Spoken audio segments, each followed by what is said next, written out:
Please give an energetic and warm welcome to the one and only Jaya Kishori ji.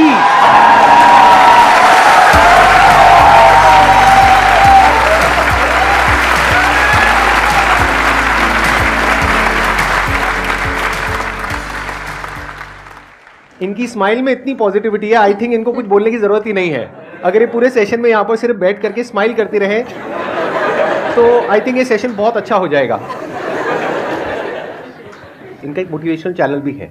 In fact आपकी कुछ videos देख करके मैं खुद मोटिवेट हुआ हूँ, and I am not kidding.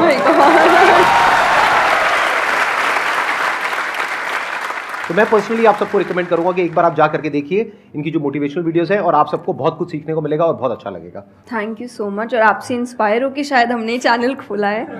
तो मुझे तो लग रहा है मुझे मिल गया उसका अवार्ड कि आप उसको देखते हैं और सुनते हैं।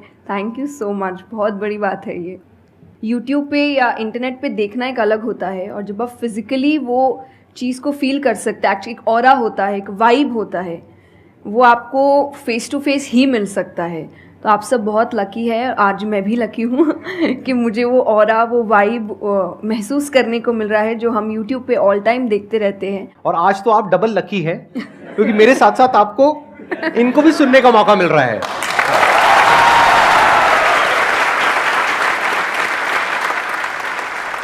आपके मन में जो भी क्वेश्चंस है, जैसे भी क्वेश्चंस है, आप इनसे पूछ सकते हैं। First of all, thank you very much for giving me this opportunity.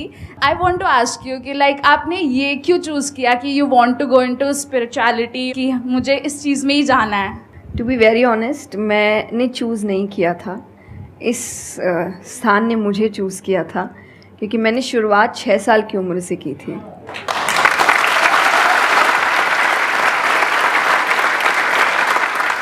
उसमें आपको पता ही नहीं होता है कि करियर क्या होता है, काम क्या होता है। तो मैंने कुछ भी सोचा नहीं था, मेरे सामने चीज़ें आती गई, मुझे अच्छी लगती गई और मैं करती गई। और इसीलिए मैं हमेशा कहती हूँ अपने अंदर के बच्चे को ज़िंदा रखिए, क्योंकि वो कभी भी ये नहीं देखता इससे मेरा फ़ायदा होगा, या उसको अच्छी लगती है चीज़ और वो करता है। तो मैंने वो बचपने में मुझे वो चीज़ अच्छी लगी और मैंने उसको किया, और फिर अपने आप ही सामने चीज़ें आती गई, चाहे फिर वो भजन आए, फिर कथा आई, मोटिवेशनल सेशंस आए, जो जो सामने आता गया और जो जो मुझे लगा कि मेरे बस की बात है, मैं कर सकती हूँ, वो मैंने किया। और फिर मुझे पता ही नहीं चला कि कब सिचुएशन कहाँ हो गई। जब मुझे समझने का मौका मिला कि चलो कुछ बनते हैं, मैं ऑलरेडी बन चुकी थी।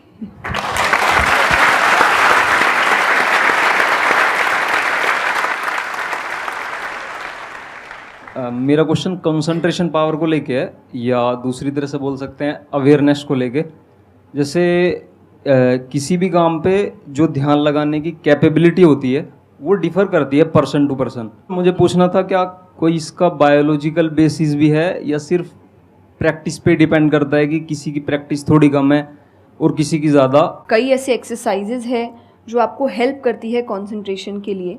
तो जो मैं एक्सरसाइज फॉलो करती हूँ वो लिसनिंग प्रैक्टिस है, कि मैं सोने से पहले या सुबह उठ के कुछ देर 5 मिनट्स 10 मिनट्स मैं बिल्कुल शांत माहौल में और मैं साउंड सुनने की कोशिश करती हूँ।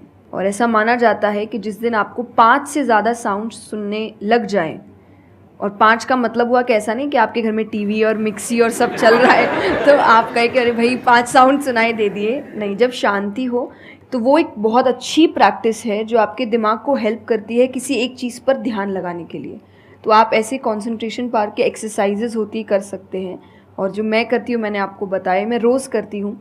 अभी तक मैं 3 से आगे बढ़ी नहीं हूँ, लेकिन आई होप जल्दी 5 आवाज़ों से ज़्यादा सुनाई देने लग जाए।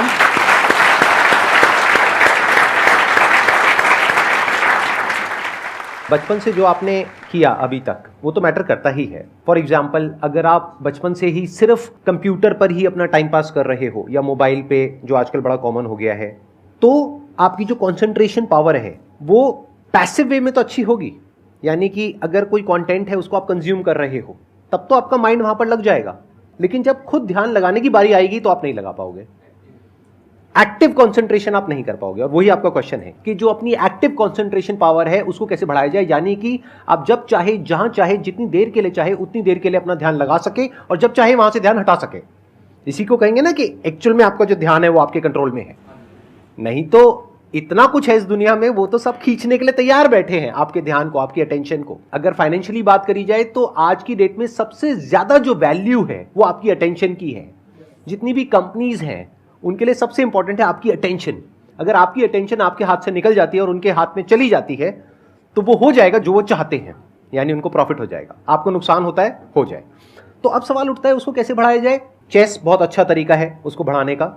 स्पोर्ट्स से आपकी कंसंट्रेशन पावर बढ़ती है। जैसे मुझे बैडमिंटन बहुत पसंद है, तो बैडमिंटन में सारा ध्यान कहां पर होता है? शटल के ऊपर, और कोई थॉट माइंड में आ ही नहीं सकता, क्योंकि अगर वो आया तो शटल से आपका ध्यान हट गया और आप हार जाओगे। तो sports is another way of doing it. उसके अलावा जैसे इन्होंने बताया लिसनिंग, अगेन वेरी पावरफुल। बहुत तरह की साउंड्स हैं, बहुत तरह की वाइब्रेशंस हैं इस यूनिवर्स में, बट हमारा ध्यान नहीं है उसकी तरफ। कुछ ग्रॉस है, कुछ सटल है। तो जैसे जैसे हम सटल जाते हैं तो ऐसी बहुत सारी वाइब्रेशंस हमारी पकड़ में आती है जो नॉर्मली लोगों की पकड़ में नहीं आ पाती है। क्यों? क्योंकि उनका ध्यान दो जगह पे होता है, या तो इस दुनिया में जो कुछ हो रहा है वहां पे होता है, या फिर अंदर जो थॉट चल रहे होते हैं वहां पे होता है। इसके अलावा और कहीं नहीं होता है। तो उन वाइब्रेशंस को सुनने के लिए हमको कानों की भी जरूरत नहीं है। इवन विदाउट योर ईयर्स, अपने कान बंद करके भी आप सुन सकते हो उन साउंड्स को। तो शुरुआत वहां से करो, धीरे धीरे आप देखोगे आपका जो ध्यान है वो आपकी पकड़ में आने लग जाएगा।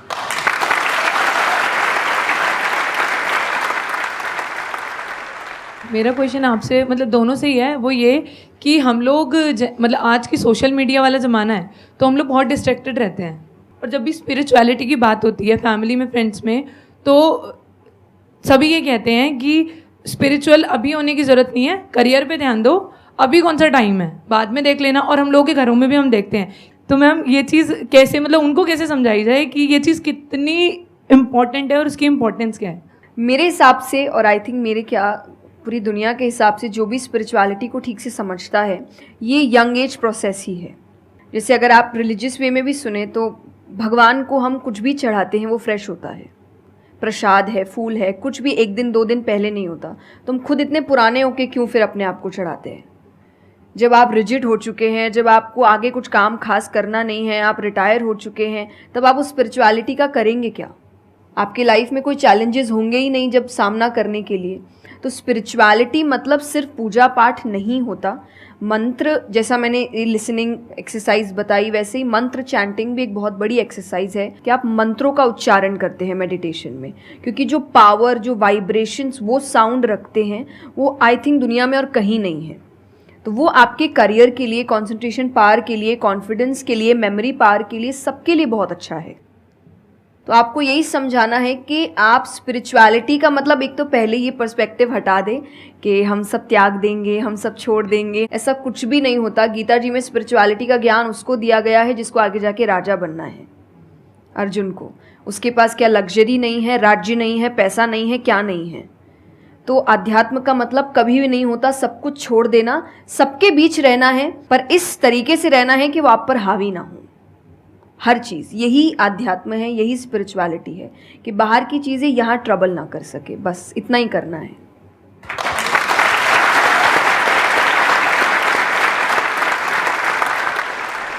अर्जुन कह रहा है कि क्या मैं सब कुछ छोड़ छाड़ के चला जाऊं? और भगवान कृष्ण उसको क्या बोल रहे हैं कि अभी जो तुम्हें करना है उस पर ध्यान दो। सब कुछ छोड़ना सॉल्यूशन नहीं है। खुद को पहचानो कि तुम क्या हो। जो प्रॉब्लम की पूरी जड़ थी वहां पर वो ये थी कि अर्जुन भूल गया था कुछ देर के लिए कि वो एक्चुअल में कौन है, जैसे हम भूल जाते हैं। तो भगवान उसको याद दिलाने का काम कर रहे हैं कि तुम एक योद्धा हो, तुम्हारा काम है लड़ना धर्म के लिए। तो भगवान उसको वो ज्ञान दे रहे हैं। ऐसे ही अगर आप एक स्टूडेंट हो तो आपका काम क्या है? पढ़ाई करना। अब आपको देखना है कि उसमें ये जो बातें हैं, इनकी बातें, मेरी बातें, या कहीं भी हमारे जो स्क्रिप्चर्स में बातें हैं, वो किस तरह से आपको काम आ सकती है वो करने में, जो अभी आपकी लाइफ की इस स्टेज में, इस पॉइंट पर आपके लिए करना सबसे इंपॉर्टेंट है। तो स्पिरिचुअलिटी दो तरीके की हो गई। एक वो जो आपको भटका रही है, यानी कि वो लोग जो खुद अच्छे से नहीं समझ पाए स्क्रिप्चर्स को, वो आपको क्या कहेंगे कि सब कुछ छोड़ दो। और दूसरे वो जो एक्चुअल में समझ गए हैं कि क्या बात करी जा रही है, तो वो आपको क्या कहेंगे कि जो भी कर रहे हो उसको करो, अच्छे से करो, पूरे ध्यान से करो, पूरी ईमानदारी से करो, उसमें कोई कमी मत छोड़ो, क्योंकि यही आपको हेल्प करेगी लाइफ में आगे कुछ भी करने के लिए। अगर आज आप अपने काम को ढंग से नहीं कर पा रहे, तो कल अगर स्पिरिचुअलिटी में आपको कोई इंक्वायरी करनी है, स्क्रिप्चर्स को समझना है, क्या वो आप ईमानदारी से कर पाओगे? आप अगर अपना काम ठीक से कर रहे हैं, आपके इंटेंशंस अच्छे हैं, आप ऑनेस्ट हैं, आप पेशेंस रख रहे हैं, आप स्पिरिचुअल है। तो इसीलिए आपको बस अपना काम, जो उन्होंने सही कहा, एकदम ठीक से ईमानदारी से करना है। क्योंकि अगर यहाँ ईमानदार नहीं, क्योंकि जो आपका काम है, तो फिर कहीं और तो ईमानदारी की फिर बात ही क्या कर सकते हैं हम। मैम मेरा कुछ आप दोनों से ही है मेरा क्वेश्चन कि रियल फ्रेंडशिप का एसेंस आज खोते जा रहा है। हम सैटरडे संडे को पार्टी तो कर रहे हैं फ्रेंड्स के साथ, लेकिन जब रियल फ्रेंडशिप का टेस्ट होता है तो most of the friends fail हो जाते हैं, और हम भी फेल हो जाते हैं उसमें अपने दोस्तों को। हम ये तो भूल जाते हैं कि वो हमारे दोस्त नहीं है अच्छे, तो हम भी तो नहीं हैं।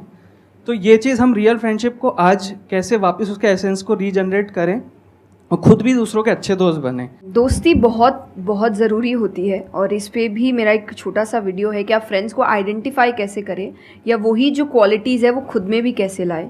तो सबसे पहली क्वालिटी यही है कि हम जो सिर्फ सैटरडे संडे जिन दोस्तों से पार्टी करने के लिए मिल रहे हैं, वो आपके दोस्त नहीं होते हैं।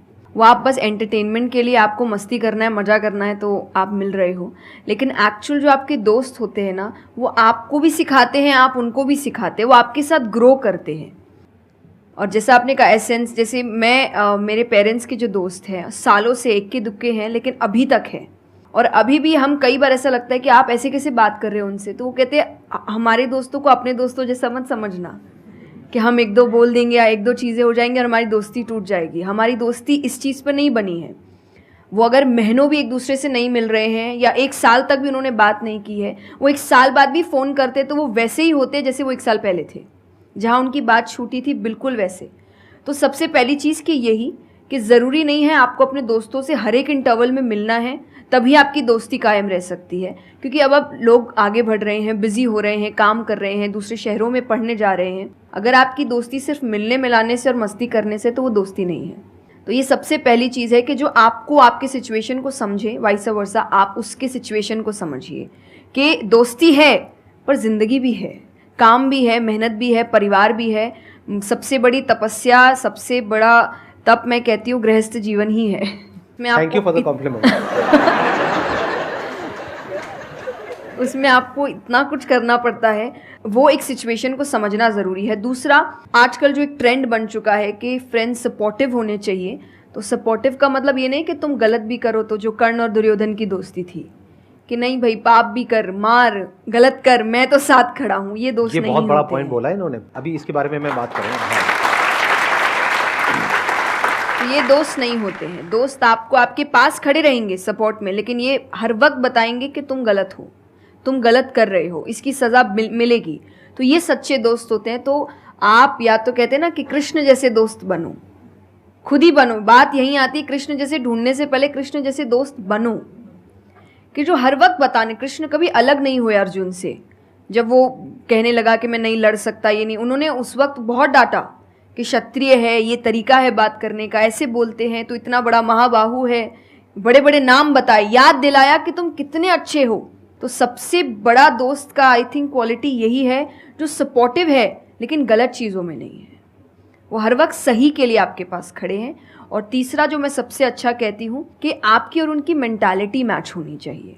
आपको ये समझना है कि अगर मेंटालिटी एक नहीं होगी, तो भले ही आप अपने पेरेंट्स को कितना ही कह ले कि हम कुछ नहीं करेंगे, अरे हम तो सिर्फ घूम रहे हैं, अरे हम वैसा कुछ नहीं करेंगे, करोगे, एक ना एक दिन ज़रूर करोगे, क्योंकि ये ह्यूमन नेचर है। आप जिसके साथ ज़्यादा समय बिताते हो, धीरे धीरे उसकी क्वालिटीज़ कुछ आपके अंदर आती है। तो ज़रूरी है कि वो बिहेवियर, वो पैटर्न, वो मेंटालिटी, वो माइंडसेट मैच होनी चाहिए दोनों की, तभी आप एक साथ ग्रो कर सकते हैं। वरना वही सैटरडे संडे मिलना और ज़िंदगी खराब करना, यही हो पाएगा बस। Excellent point. ये समझना इतना इंपॉर्टेंट नहीं है कि दोस्ती क्या है, ये समझना ज़्यादा इंपॉर्टेंट है कि दोस्ती क्या नहीं है। अगर आपका जो दोस्त है वो कुछ गलत कर रहा है, तो उसका साथ देना दोस्ती नहीं है। क्योंकि अगर आप गलत में भी उसका साथ दोगे तो वो और पावरफुल हो जाएगा, वो और बड़ा गलत काम करेगा। मानो आपका दोस्त पी करके गाड़ी चला रहा है, तो दोस्ती ये नहीं है कि उसको बोलना कि हाँ चल कर कर कर कर कोई नहीं, और बड़ा और बड़ा और बड़ा नहीं। उस वक्त क्या बोलना, गाड़ी रोक, मैं उतर रहा हूं। अब उसके बाद आपका क्या होगा वो बाद में देखेंगे, वो डिपेंड करता है कि आपको कहाँ उतारा उसने। जो इन्होंने एग्जाम्पल दिया दुर्योधन वाला, बहुत इंपॉर्टेंट है वो समझना। ऐसे लोगों से दूर रहो, ये दोस्ती है। दोस्ती को तोड़ देना दोस्ती होता है बहुत बार। कई बार लाइफ में ऐसा पॉइंट आ जाता है जो एक धर्म संकट के जैसा होता है, जहां पर जा करके आपको साफ नजर आ रहा होता है कि ये जो इंसान है ये सिर्फ अपना ही नहीं मेरा भी सर्वनाश कर देगा। ऐसे लोगों को छोड़ देना दोस्ती है।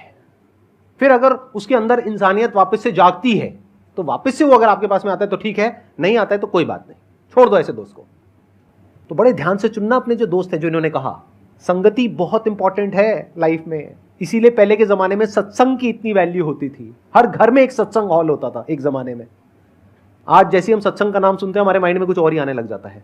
सत्संग मतलब सत्य के संग।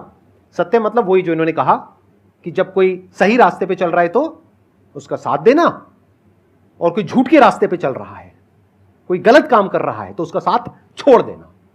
तो सत्य के साथ रहना। वो लोग जो सत्य बोलते हैं, वो लोग जो सत्य की राह पे चल रहे हैं, वो लोग जो धर्म की राह पे चल रहे हैं। ये वर्ड सुनने में आपको थोड़े से पुराने लगेंगे, लेकिन अगर इसकी डेप्थ को आप समझोगे तो अंदर से आप समझ पाओगे कि मैं क्या बोल रहा हूं, किस लेवल से बोल रहा हूं। Hello sir, hello ma'am. Ma'am मतलब कई बार हम सुनते भी हैं, बहुत जगह देखते हैं, और कई बार बहुत बार हम पढ़ते भी हैं। मैम मुझे ये पूछना है कि मैम भक्ति क्या है, मतलब भक्ति क्या होती है? आज ये ज़माना अलग हो गया है कि भगवान से भी लेन देन का मामला चल रहा है कि आप मेरा ये काम कर दो तो ये हो जाएगा, और काम एक भी नहीं हुआ तो भगवान बदल ले, कि वही कहीं और माथा टेकते हैं, यहाँ तो काम हो नहीं रहा। तो ये भक्ति नहीं होती। तो एक तो जो परसेप्शन भक्ति का बन गया है कि भजन कीर्तन पूजा पाठ कर लिया और भक्ति हो गई। भक्ति का असल मीनिंग है सरेंडर, समर्पण। और समर्पण व्यक्ति कब करता है? जब पहला चीज़ विश्वास होता है कि वो जो भी करता है वो सही करता है। मुझसे कई बार लोग पूछते हैं कि आप बहुत ज़्यादा डिप्रेशन में नहीं जाते, या कोई आपने सब कुछ देखा है, चाहे स्ट्रगल है, इंसल्ट है, रिजेक्शन है, हर फील्ड में हर चीज़ होती है। अगर आप आगे बढ़ रहे हैं, कोई पोजीशन पे जाने की कोशिश करें तो आपको इनका सामना करना पड़ेगा। ये ज़िंदगी के साथ आता है तो आपको सामना, लेकिन मुझे कभी दिक्कत नहीं दी ये चीज़ें। क्यों? क्योंकि जो मैंने कहा समर्पण, मुझे पता है कि एक ऐसी शक्ति ऊपर बैठी है जो मेरा बुरा नहीं चाहती। तो कई बार बुरी चीज़ें भी मेरी ज़िंदगी में हो रही है, मुझे पता है वो मेरे अच्छे के लिए है क्योंकि वो कर रहा है। तो ये समर्पण, ये भक्ति है। तो ये आपको हारने नहीं देती। क्यों हारेंगे आप? क्योंकि आपको पता है ना कि वो हारने देगा नहीं। तो आप अपने आप गिरे, आप फिर उठेंगे कि नहीं भाई अभी गिरना शायद ज़रूरी होगा, उसका इशारा है, इसीलिए चलो फिर उठते हैं, फिर आगे बढ़ते हैं। तो अर्जुन ने भी, जब समर्पण की बात गीता जी में आती है तो कई लोग कहते हैं कि धर्म का मतलब होता है अंधविश्वास। नहीं, क्योंकि अगर अंधविश्वास होता, अंधविश्वास में क्वेश्चन करना अलाउड नहीं होता आपको। गीता अगर सिर्फ भगवान की बात होती तो 2 पन्ने में ख़त्म हो गई होती। ये दोनों के बीच की बात है जिसमें अर्जुन ये जानते हुए कि सामने कौन खड़ा है, क्वेश्चन करने की तो कोई सवाल ही नहीं था वहाँ पर कि भगवान लड़ने बोल रहा है, क्या क्वेश्चन करना, पर उसने कंटिन्यूअसली क्वेश्चंस किए हैं। पर उसका भी नाम आया था समर्पण, कि वो समर्पित होकर क्वेश्चन कर रहा था कि ये जो खड़ा है ये मेरे हर सवाल का जवाब जानता है, ये मुझसे कभी कुछ गलत काम नहीं कराएगा। लेकिन इसका मतलब ये नहीं कि मैं अपनी जिज्ञासा बाहर नहीं निकालूंगा, मैं अपने क्वेश्चंस पूछूंगा। तो भक्ति का अर्थ यही होता है कि पहला निष्काम होता है। क्या फ़ायदा मत ढूंढिए कि मेरा काम नहीं हुआ तो भगवान है ही नहीं। भाई भगवान कहाँ है? भगवान होते तो ऐसा होता क्या? वो तो इंसान है इसीलिए ऐसे हो रहे काम। भगवान ने तो सबको देखे, बच्चा तो मासूम ही होता है, बड़े होके खराब हो जाता है। कोई बच्चा गलत आपने देखा है क्या? छोटा सा बच्चा ही डॉन बनने के बारे में सोच रहा है, वो तो बच्चा ही होता है, मासूम होता है, सच्चा होता है। तो भगवान इसलिए कहते बच्चे भगवान का रूप है, क्योंकि वो एकदम प्योर होते हैं। बड़े होने के बाद हम काम खराब करते हैं और नाम फिर हम भगवान का देते हैं, क्योंकि हमको इल्ज़ाम लगाने के लिए लोग चाहिए। ये फेलियर्स के लिए भी, आप फेलियर्स के लिए भी हम कहते हैं मेरा काम अच्छा नहीं था, मेरा समय अच्छा नहीं था, मुझे पेरेंट्स ने सपोर्ट नहीं किया, मेरे पास ये नहीं था। वरना अगर देखा जाए इन्हीं सिचुएशन में कई लोग हैं जो काम करके आगे बढ़ जाते हैं।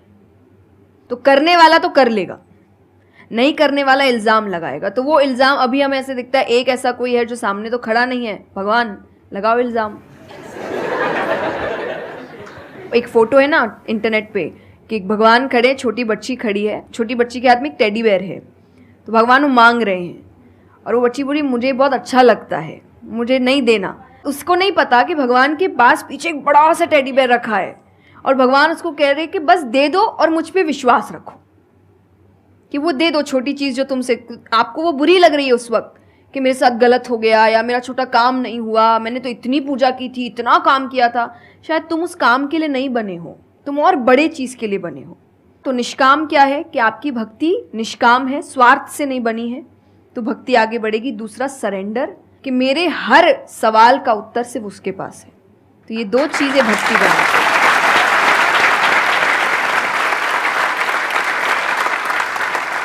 मेरा मन कर रहा है कि मैं बैठ करके बस आराम से आपको सुनता रहूं, मेरे को इतना अच्छा लग रहा है। आप प्लीज थोड़ा सा और बोलिए इसके बारे में, भक्ति के बारे में। मुझे सही में बहुत, कितने लोग चाहते हैं कि थोड़ा और बोले? हाँ, क्योंकि इनसे अच्छा कोई नहीं हो सकता इसके बारे में बोलने के लिए। मेरे को पता है आपके पास में और बहुत कुछ है बोलने के लिए, थोड़ा सा आप प्लीज और बोलिए। ये दो चीज़ें जो भक्ति में, तीसरा हम जब करते हैं सत्संग, जो उन्होंने कहा सत्संग का एक सत्य के संग, तो सत्य कौन है? जब हम शास्त्रों में देखते हैं सबसे पहला श्लोक जो श्रीमद् भागवत में आता है वो भगवान का स्वरूप बता रहा है, उसमें है सच्चिदानंद रूपाय। सच्चिदानंद का मतलब होता है तीन चीज़ें मिलकर बनती है, वो है सत, चित और आनंद। जो ये तीन चीज़ों को जीवन में समझ लेगा सही से, उसने भगवान को समझ लिया, क्योंकि भगवान का रूप ही सच्चिदानंद है। तो सबसे पहला है सच, जो कहा गया सच की राह पर चलो। जो हम ये एक्चुअली आपने एग्जैक्ट वर्ड उस वक्त बोले, मैं अपनी कथा में भी कहती हूँ कि आजकल हम इतनी छोटी छोटी बातों पे झूठ बोलते हैं कि हम किसी से मिलने जा रहे हैं और हम घर से भी नहीं निकले, अरे 5 मिनट, अरे सिग्नल पे खड़ा हूँ, अरे बस पहुँच गया, अरे क्या हो गया, वो 2 बातें तो सुनाएगा ना सिर्फ कि तुम समय लेकर नहीं आए, पर हम इतनी इतनी सी बातों में झूठ बोल रहे हैं। ये हमें लगता है कि कोई बड़ी बात नहीं, पर ये बहुत बड़ी बात है कि आप इतना भी सच का सामना नहीं कर सकते, और फिर हमें लगता है कि हम लाइफ की जो प्रॉब्लम्स है उसका सामना कर लेंगे, खुद के सच का तो सामना कर नहीं पा रहे हैं। जिंदगी का सच सामने आएगा तब तो बैंड ही बज जाएगी पूरी, क्योंकि वो कठिन है। जिंदगी आसान नहीं है, किसी के लिए नहीं, भगवान के लिए भी नहीं हुई। आप राम जी को उठाइए, कृष्ण जी को उठाइए, जब तक यहाँ रहे कोई सुखी नहीं रहा।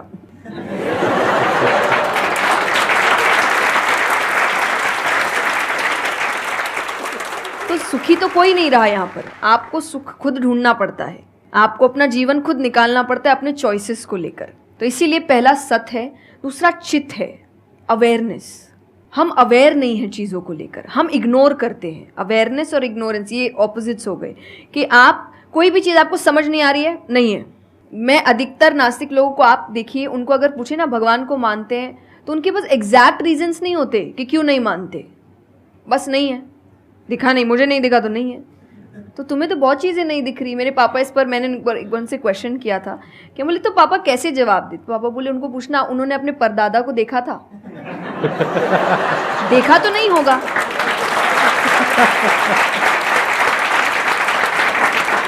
सुना है, दादा से सुना है, पापा से सुना है कि थे, मैंने तो नहीं देखा, तो मैं बोल दूं वो थे ही नहीं। कुछ तो सच्चाई होगी, उसको ढूंढने की कोशिश करो। मैं धर्म के लिए हमेशा कहती हूँ कि आपको ढूंढना पड़ेगा। भगवान, मेरे पापा ने मुझे एक बात कही थी, भगवान मानने की चीज़ है, जानने की नहीं। जानना क्या होता है? पहले इस्तेमाल करें फिर विश्वास करें।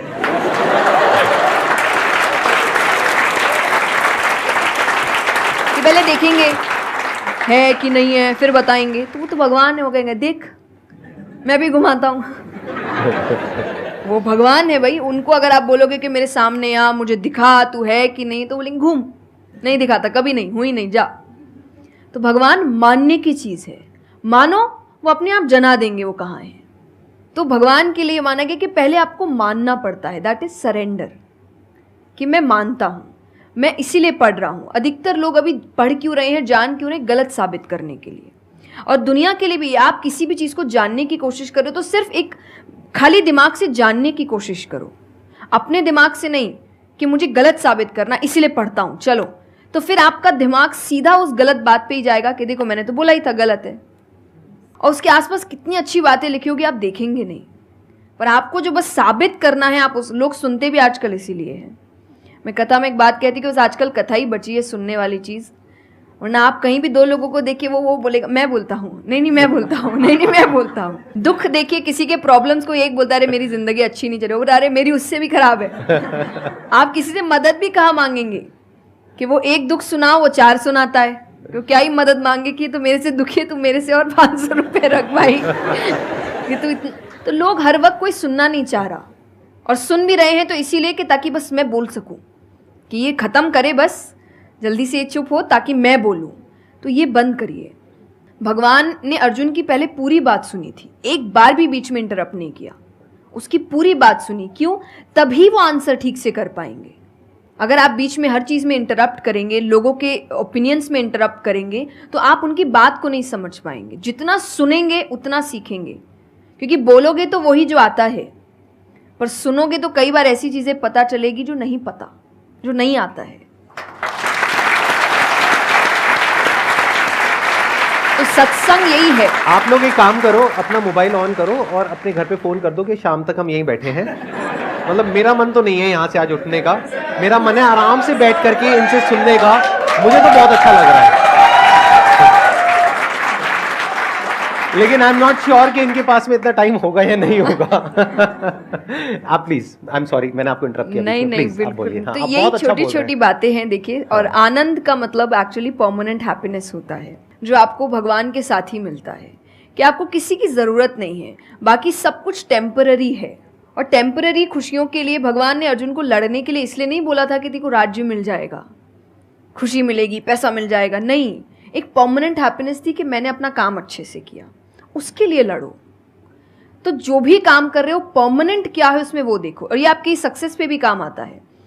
भगवान, जैसे अब हम कहते हैं ना कि दुनिया में कुछ सच नहीं है, संसार सच नहीं, इसका मतलब क्या? छोड़ने के लिए नहीं। क्या आप पहली चीज़, जब दुख आ रहा है तो डिप्रेशन में मत जाओ, क्योंकि आप जानते हो ये भी परमानेंट नहीं है, टेम्पररी है, कल फिर ठीक हो जाएगा। खुशी आ रही है तो घमंड मत करो, ये भी निकल जाएगा, ये पोजीशन भी ज़्यादा समय तक रहेगी नहीं।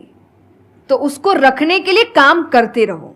तो भगवान हर चीज़ में कहते बैलेंस्ड रहो, और परमानेंट वो है उसके पीछे भागो। तो आप अपने आप ही जो दिखावे की दुनिया है, करते हम सब है और सब कुछ करना चाहिए लाइफ में, सब एंजॉय करिए, पर अगर उसको जानते हुए करोगे कि परमानेंट नहीं है, तो जैसा मैंने कहा वो यहाँ जाएगा नहीं।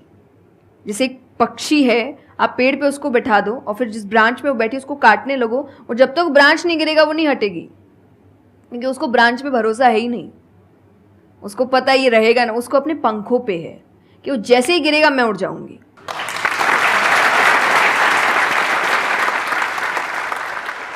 एक सॉन्ग अगर आप प्लीज, उस पे हम एंड कर सकते हैं सेशन को। हाँ, अगर आपको कोई प्रॉब्लम ना हो तो। हाँ प्लीज। मेरा आपकी कृपा से सब काम हो रहा है, करते हो तुम कन्हैया, मेरा नाम हो रहा है। मेरा आपकी कृपा से सब काम हो रहा है। बहुत बढ़िया।